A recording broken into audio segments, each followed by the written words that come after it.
Tout Auto sur la high-tech, c'est un bouquin qui fait le tour complet des loisirs numériques et qui est basé sur ma visite du Consumer Electronics Show que je réalise tous les ans à Las Vegas en janvier.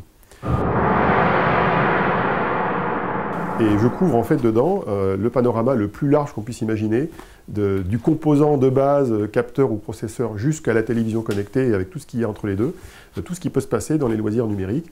Et pour donner une image un petit peu de la manière de regarder ce marché et les offres correspondantes, moi j'applique la technologie du grand angle, c'est-à-dire que je donne un tour d'horizon qui fait un lien entre tous les produits. Et je vous explique comment ils sont fabriqués et pourquoi ils sont fabriqués et pourquoi les opérateurs télécoms poussent telle offre, pourquoi les constructeurs de télévision ont tendance à pousser telle ou telle offre. Et je vous donne en fait une grille de lecture à la fois en tant qu'utilisateur des technologies, mais aussi en tant que citoyen qui cherche à comprendre pourquoi cette industrie fonctionne comme elle fonctionne aujourd'hui. Dans chaque catégorie de produits et chaque technologie que je couvre, je donne un peu mon point de vue. Alors parfois ça arrache un peu, hein. Il y a des entreprises qui prennent parfois des avis pas toujours très positifs, mais je donne un avis éclairé et neutre en fait sur certaines questions.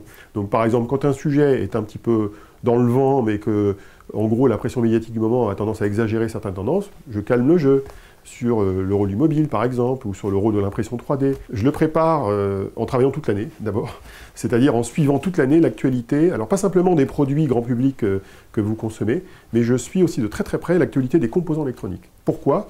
Parce que les composants électroniques qui sont conçus et lancés à un moment donné sont ceux qu'on va retrouver 1 an à 2 ans plus tard dans votre smartphone, dans votre tablette ou dans votre télévision.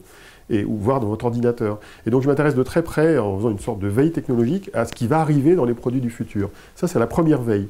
La deuxième, c'est tout simplement de visiter le salon et de ne pas aller dans les casinos ou dans les spectacles à Las Vegas. Je fais que ça. Donc pendant une semaine, ça dure 6 jours en tout, je visite tout ce que je peux visiter, du matin au soir, du sol au plafond, de la cave au grenier. Et ensuite, je passe 2 semaines à rédiger le livre.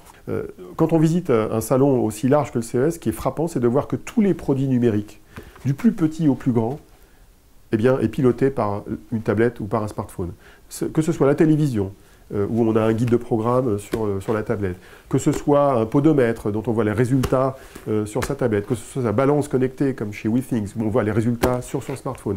Tous les produits qui sont connectés d'une manière ou d'une autre à l'Internet, eh bien, on envoie le résultat, les données, l'analyse qui peut en être faite sur son smartphone, et on peut en général les commander quand il y a matière à les commander. Le CES cette année, c'était le résultat finalement de choses que j'avais vu apparaître il y a déjà 3-4 ans, qui était l'émergence de technologies d'écran à très haute résolution. Ce qu'on appelle aujourd'hui la 4K, qui est le quadruple en nombre de pixels de la Full HD qu'on a aujourd'hui dans nos télévisions, eh bien, elle est devenue un vrai produit commercial au CES de cette année. Alors, l'écosystème va mettre du temps à se stabiliser sur la 4K, parce qu'il faut que la production y soit, elle commence à y être. Il faut que non seulement les écrans soient en 4K, mais les moyens de diffusion, les moyens de stockage des films et du cinéma et de la télévision.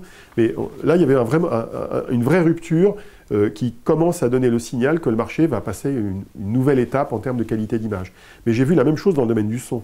Dans le domaine du son, on voit de plus en plus de solutions extrêmement intéressantes dans ce qu'on appelle le son lossless, c'est-à-dire du son qui n'est pas compressé, qui est de très bonne qualité, et aussi du son qui est diffusé maintenant sans fil dans les enceintes à la maison, et qui est aussi diffusé avec des effets absolument extraordinaires sur des casques. On voit notamment apparaître des casques qui sont capables de reconstituer du son multicanal, comme dans le home cinéma, avec le central, le avant droit, le avant gauche, l'arrière droit pour le basique, et on sait reconstituer ça sur un casque à 2 haut-parleurs pour 2 oreilles.